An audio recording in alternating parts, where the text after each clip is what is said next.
안녕하세요. 피아니스트 안종도입니다. 오늘 여러분들께 프렌치 바로크에 관해 소개를 해드릴까 해서 이렇게 영상을 제작하게 됐습니다. 저는 이 프렌치 바로크가 너무너무 좋아서 사실은 작년까지만 해도 독일에서 하프시코드를 전공하기까지 했습니다. 이 프렌치 바로크를 이해하기 위해 하나의 중요한 키워드가 있다고 생각하는데요. 그건 바로 프랑스 파리 근교에 자리한 베르사유 궁전입니다.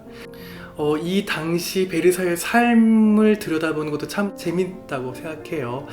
베르사유 궁전은 귀족들이 몰려 살던 하나의 공간이었고, 그리고 루이 14세는 어떻게 보면은 이 베르사유 궁전을 하나의 우리가 이해하기 쉽게 표현을 하자면 우리가 인스타그램이나 페이스북 같은 소셜 네트워크 서비스 SNS에서 그 이상향이 담겨있는 하나의 세계가 완벽하게 현실로 구현된 세계라고 볼 수 있습니다. 그리고 이곳의 패션과 이 사람들이 추구했던 아름다움 또한 굉장히 잘 알려져 있죠. 일례로 여성이 숨을 쉴 수 없을 정도로 허리 디스크가 걸릴 정도로 과도하게 조였던 그 코르셋, 그래서 드레스가 더 아름답게 돋보여야 했었고, 그리고 피부가 썩어 들어가던 밀랍 인형처럼 아주 새하얗게 납이 들어간 하얀색 파우더를 얼굴에 발랐고, 그 다음에 머리는 목이 부러질 정도로 한편으로 과도하게 그 머리 그 가발 장식의 유행이었다고 하고요. 또 재밌는 일화가 하나 전해져 내려오는데요. 마리 앙투아네트의 하나의 일화라고 합니다. 당시 프랑스에서는 르베라고 해서 당시 귀족들, 특히 왕족들, 신분이 높을수록 이 르베라는 의식이 굉장히 중요했는데요. 이 르베라는 거는 한 사람이 일어나서 옷을 갈아입고 그리고 밑에 사람 문안을 맞는 것까지 하나의 과정이라고, 하나의 세레머니라고 볼 수 있는데요. 전해져 내려오는 거에 따르면 일어나서 이제 파자마 가운을 벗고 평상복으로 갈아입으려고 했는데 그 과정을 마리 앙투아네트의 개인 시녀가 도와주려고 했었다고 합니다. 그래서 파자마 가운을 벗고 새 옷을 입으려고 하는 순간 갑자기 그 공주 신분의 한 여성이 마리 앙투아네트 방으로 들어왔다고 합니다. 그러니까 이제 그 시녀는 당연히 신분이 높은 그 공주에게 그 마리 앙투아네트의 평상복 가운을 넘겨줬어야 됐었다고 해요. 그리고 이 공주가 그 가운을 마리 앙투아네트에게 입히려고 했던 순간 또 이 공주보다 조금 더 신분이 높았던 올레앙 공작 부인이 방으로 들어왔다고 합니다. 그러자 이 가운은 또 그 공작 부인에게 전해졌어야 했었고, 이 공작 부인이 또 가운을 입히려는 순간 이 공작 부인보다 더 신분이 높았던 프로방스 백작 부인이 들어왔다고 합니다. 프로방스 백작 부인은 루이 16세, 그러니까 마리 앙투아네트 남편의 형제 부인이라고 할 수 있으니까 굉장히 프랑스에서 가장 왕비 다음으로 지위가 높았던 여성 중에 하나라고 할 수 있죠. 그러니까 또 그 방 안에 있던 여성들은 모두 그 프로방스 백작 부인의 가운을 넘겨줬어야 됐었고, 그리고 마지막에 그 프로방스 백작 부인이 마리 앙투아네트에게 그 가운을 입혀줌으로써 그 르베가 세레머니가 마무리됐다고 할 수 있는데요. 그 기간 동안 마리 앙투아네트는 알몸으로 서 있어야 했었다는 그런 황당한 에피소드까지 정해질 정도로 프랑스에서 그리고 베르사유 궁정에서의 삶은 이 에티켓이 하나의 중요한 포인트라고 할 수 있습니다. 음악가로서 당시 삶을 들여볼 때는 이런 점이 또 관심 있게 봐지게 되는데요. 과연 이런 공간에서 그러면 어떤 음악이 울려 퍼졌을까라는 점에 관심을 갖게 합니다.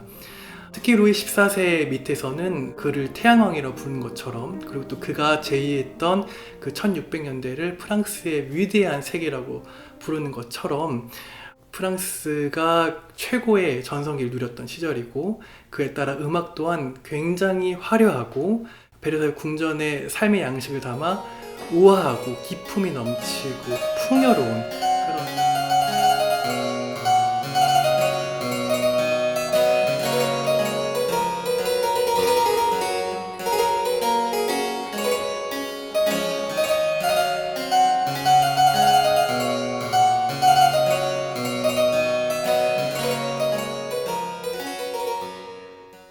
지금 방금 들으신 곡은 루이 14세 하프시코디스트로 일을 했던 장 앙리 당글베어의 하프시코드를 위한 스위트 중에 미뉴엣인데요. 방금 제가 여러분들께 말씀드렸듯이 굉장히 가볍고 부드럽고 고상하고 우아하지만 또 수많은 장식음들이 화려함을 더해주고 있습니다.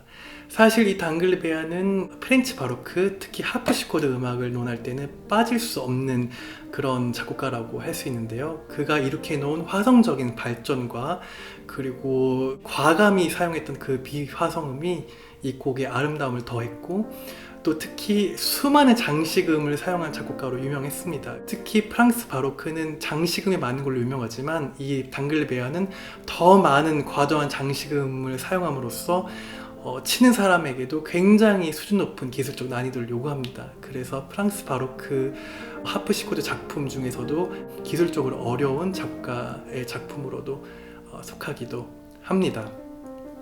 제가 이번 1월에 프랑스 파리에 잠깐 일정이 있어서 갈 일이 있었는데, 제 버킷리스트 중에 하나가 베르사유 궁전에 가서 그곳에 있는 그 왕립 오페라 극장에서 프렌치 바로크 오페라를 보는 게 제 소원이었어요. 그런데 마침 그때 장 필립 라모의 오페라가 열려서 오페라를 관람하게 됐는데요.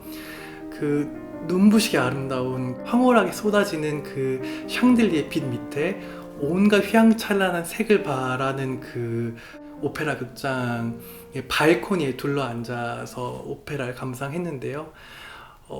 감상하는 동안 너무 당연히 행복했음은 물론이거니와 오페라 끝나고 나서 이제 궁전을 등지고 한참 걷다가 다시 뒤돌아서 궁전을 바라봤는데, 그 조명의 빛을 받아서 궁전이 정말 금빛으로, 그 금빛의 지붕이 영롱하게 빛이 난 거를 봤어요. 그 장면을 본 순간 내가 그 당글베아에서 연주했던 그 화려한 그 장식음의 느낌과 그 색깔이 바로 이 내가 보고 있는 영롱한 이 금빛 지붕의 색깔과 똑같지 않나, 그런 생각을 하면서 조금 더 이 곡에 더 애정을 갖게 되고 프렌치 바로크에 조금 더 애정을 갖게 된 계기였던 것 같습니다.